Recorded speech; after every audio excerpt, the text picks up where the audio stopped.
I don't really know how to do the sort of prep stuff without it being somewhat intensive, because otherwise I just don't feel I have the confidence. I always imagine that I'm going to get to set and the director's going to go, I don't even like this scene, make it up. And I've got to be ready for that. And if I'm not ready for that, I feel very insecure arriving on the set.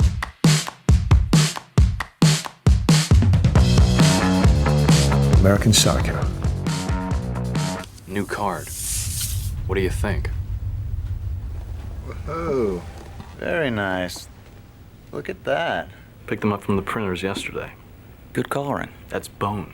Any scene we were doing every single day, I had the book by my side and I would read through it every single time because Brett had just had so many wonderful descriptions. And I think that was why Mary and I clicked, was because when I first went and auditioned for her, I just went to her apartment and it was just her with a little camera. And I didn't approach it like she said the other actors had, where they were talking about what's his childhood, what's the reason he's become this. I was like, none of that really matters. He's just like this alien. And so as we were doing the scene, I started laughing and she started cracking up, and we both realized we had the same very sick sense of humor, and we were like, oh yeah, all right, this will work between us. She really put herself on the line, you know, and I so appreciate that, because she had so many known actors who were stepping up and wanted to do it, and she just said, no, I want Christian, even though all the financiers were saying, we're going to give you no money, and then actually kicked the two of us off. You know, we went and we did a stage reading in New York for it. Willem Dafoe was there, Chloe Sevigny was there,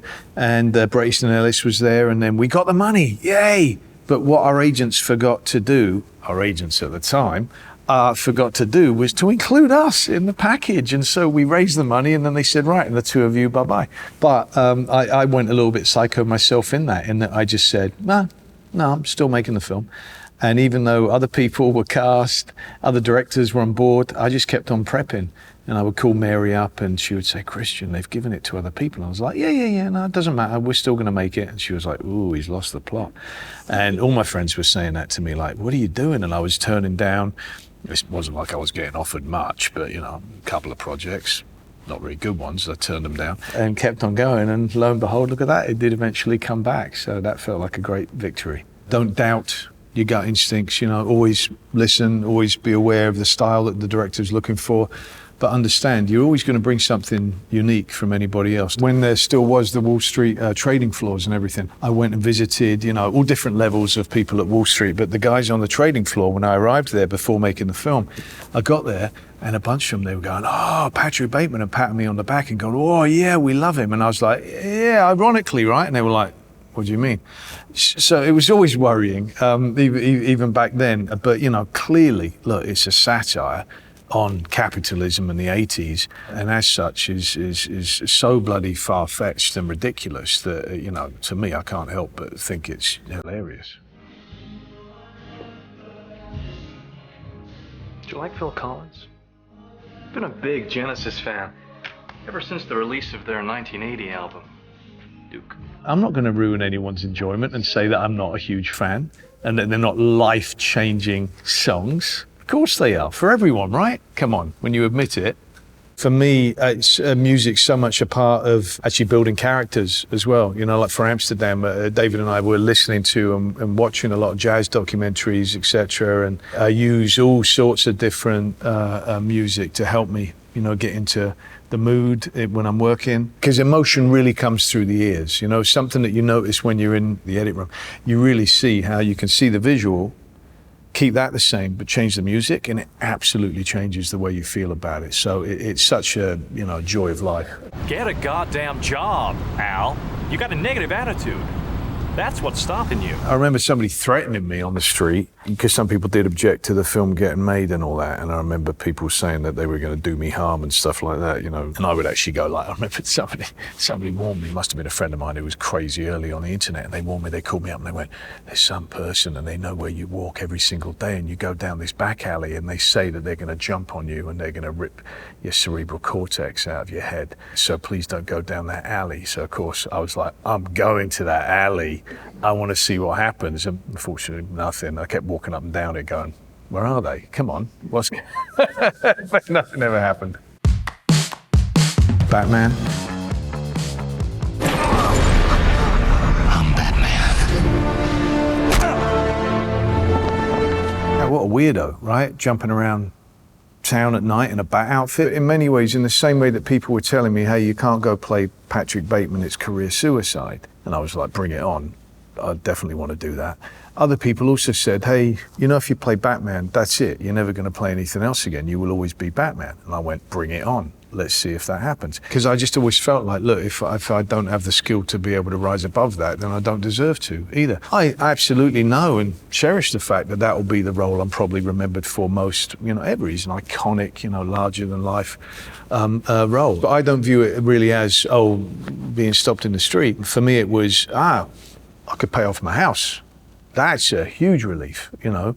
That was a dream of mine since being a kid. So I really appreciate that. I thank Chris Nolan no end for that. You know, the experience of actually working with him, of course, and we went on to make, you know, 4 films together. But the fact that that allowed me to make so many other films. You know, for instance, it took Mary a Herculean effort, which I so appreciate, to get me cast in American Psycho. Post-Batman, it got a little bit easier for directors to suggest me and financiers to say, okay, yeah, we'll take him. You've got the wounded child who never moved on from the atrocity and tragedy that happens to him when he loses his parents. And then the kind of monster that represents, you know, all his anger, and that he, you know, concentrates, focuses into this character of the Batman. And then the kind of charade, which is the playboy, apparently vacant and that no one would ever suspect of having any beliefs or causes ever in his life.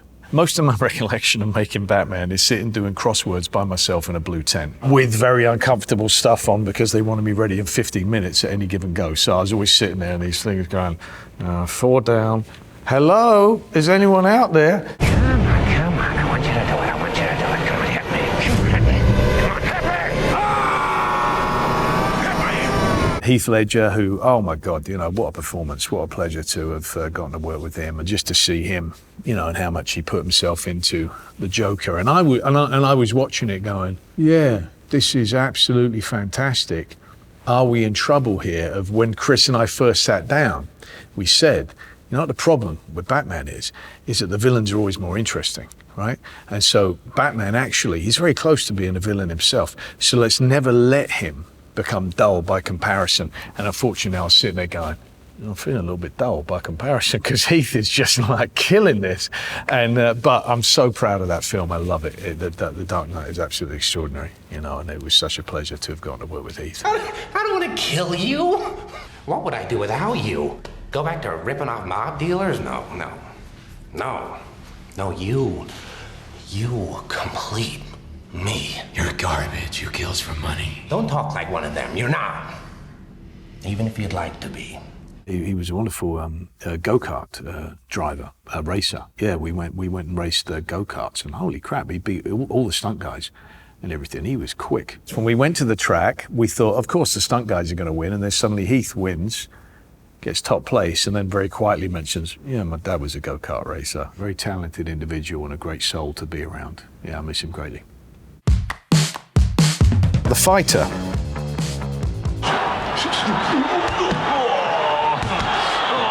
Dickie, he's such a character, like he makes his presence felt all the time. I mean, I spent so much time hanging out with Dickie beforehand and still in touch with Dickie Jr. Being in Lowell, hanging out with him, walking around, getting kicked out of bars, having almost every cop stopping and going, hey, Dickie, and then telling me about a story about when they arrested him, going to the boxing gym, jumping in the ring and sparring with him, and oh my God, it's really quite something when you might think you can, I'll be a decent boxer.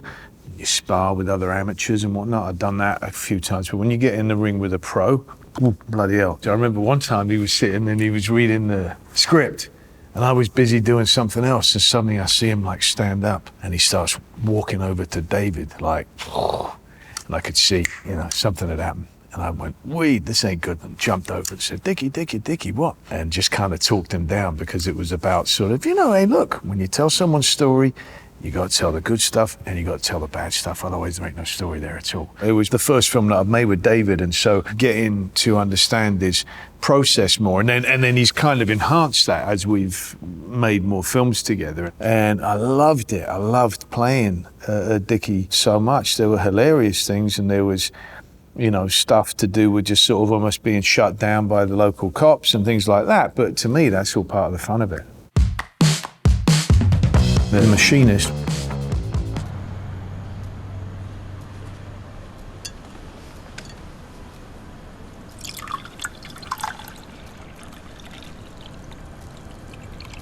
You okay? Don't I look okay?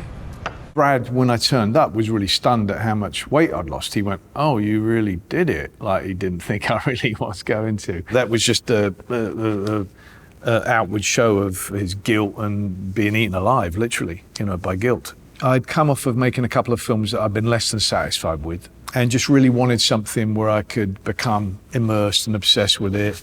I remember at the time it was like not the smart thing to do because there was no money in it, and it was like, oh, bloody hell, I'm going to lose my place where I'm living, and I was quite newly married and all that. So it wasn't the business smart thing to do, but I've never been smart in a business way.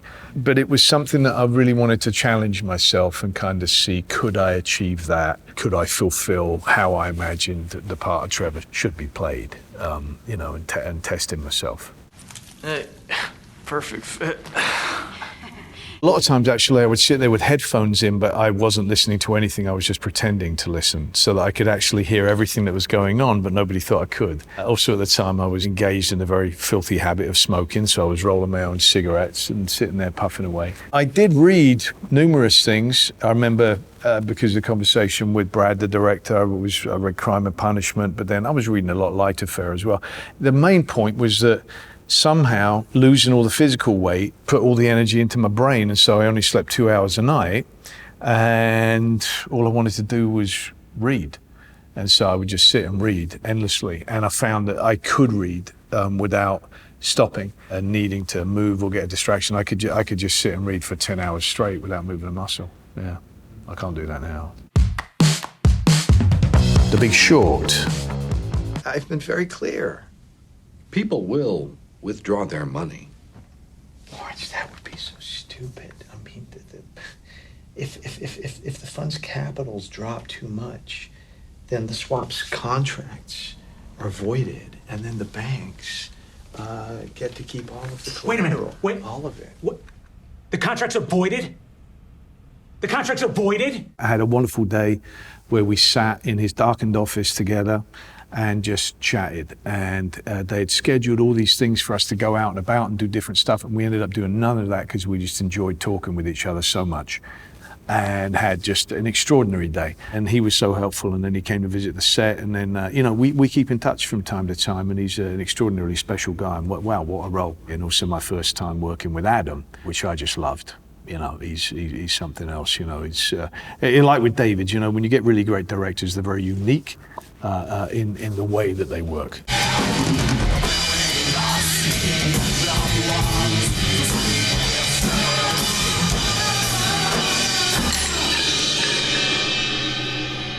Anyone who plays drums can look and go, Christian doesn't play drums. But that, to me, was not the point. The point was not that Michael Burry was a shit-hot drummer.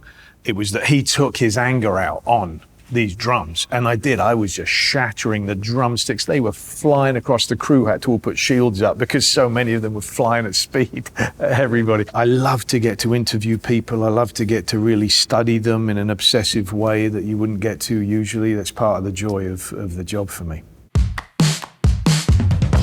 Advice. Since that you're a kinetic leader, you make decisions based on instinct. I am. People always said that. Yeah. Very different from your father in that regard. All right, let's dig a bit deeper and go do the very unlikely thing of me play Dick Cheney, which I was like, what? Adam, are you hi? Usually they don't allow special effects makeup artists that much time to prep, but I said, no way, we've got to have, months and months and months to get anywhere close to something that can work here, because it's the movement, Thank God, we had people who were patient enough with me to just kind of keep going and keep going and keep going until eventually going, all right, I think we're in the realm. A wonderful experience working, with Adam. He uses a mic and will kind of just chuck out lines and chuck out ideas and try saying this instead. Not improvising, but suggesting lines and nudging you in the right direction. But you've got to be prepared to pivot and be on your toes. Even though Cheney's very not somebody who you would think of as being on his toes. He's very much like flat-footed. But yeah, no, really enjoyed the immersion that took, even though it was like the 4 hours in the chair and whatnot. I had never believed that it could be possible that I could play him, and to give it a shot it was a wonderful risk. You have authorization to shoot down any aircraft deemed a threat. Presidential authority? That is correct. All orders are Unidir. Unidir, sir? Unless otherwise directed. Mr. Vice President, are we sure these are the proper rules of engagement? The country is under attack. The ROE is fluid. Well, he was very brilliant, you know. He is. He is a brilliant man, you know. Whether you agree with what his intent, you know, was and is, there's absolute brilliance and intelligence there, you know. He rose incredibly quickly for good reason. He understood the machinery of politics better than anyone else did, and so he could manipulate that. And for someone who was absolutely awful at like retail politics, you know, he had no interest in kissing babies or whatever. He was very interested in the true mechanics of power and how that works, and there's nobody better at it than him. Empire of the Sun?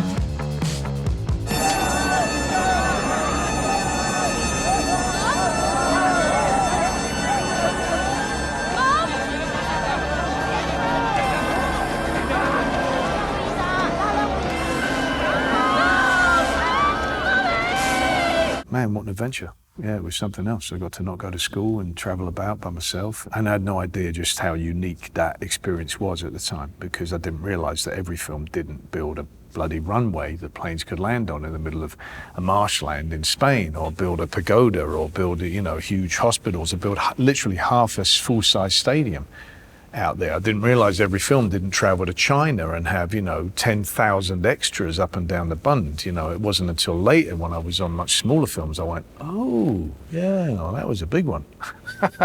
Which I think was great in that way, because I didn't really feel any pressure. And at that age, I didn't really feel like an actual film was going to come out of it at the end. I was just in the moment doing it.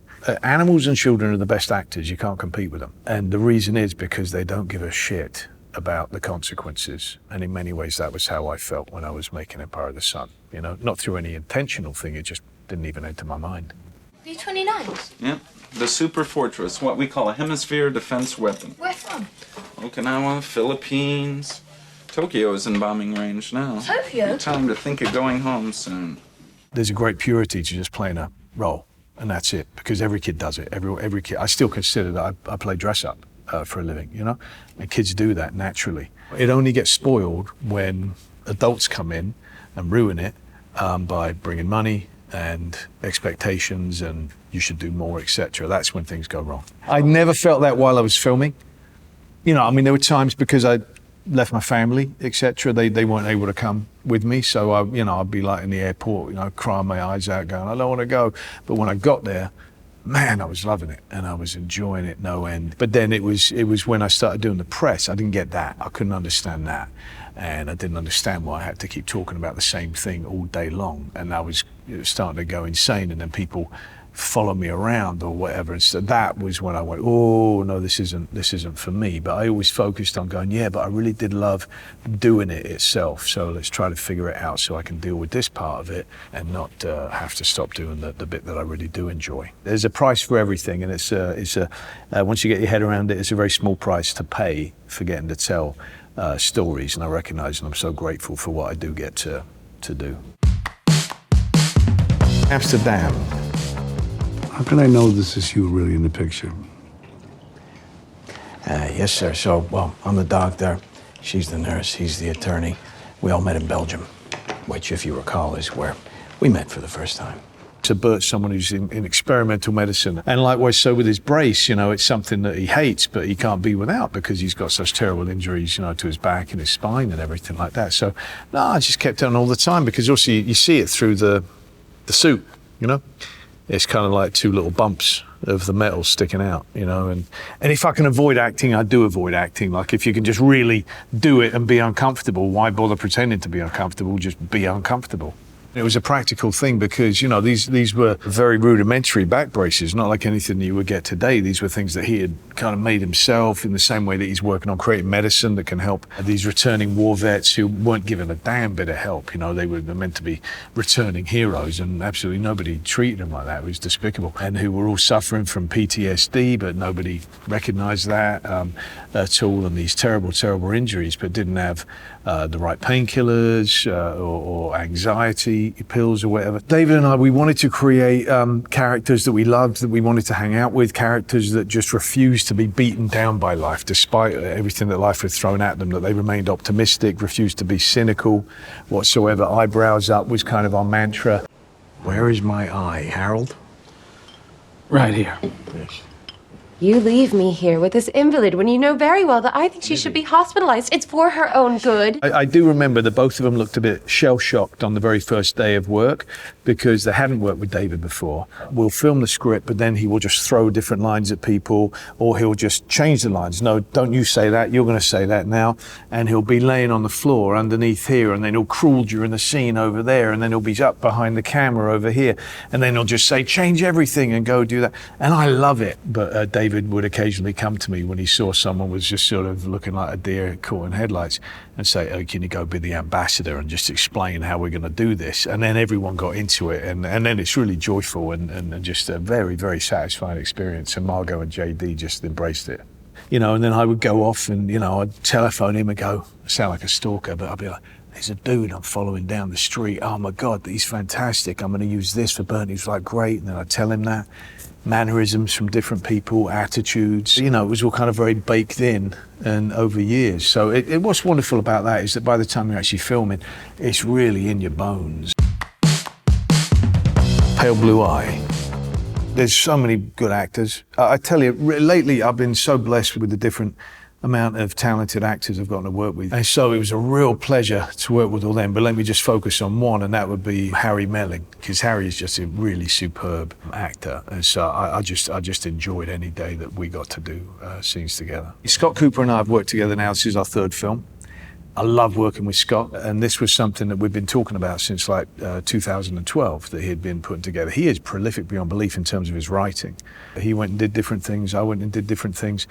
But just the period of it, the gothic sort of crime nature of it, the sort of fun origin story of Edgar Allan Poe and what might have made him into such a master of the macabre, and why he was so comfortable and enjoyed that way of thinking and trying to think about, okay, well, what let's create a character that could have inspired all of that, and that also keeps in the vein of an Edgar Allan Poe story itself as well. So, and I think Scott's done a superb job again with that.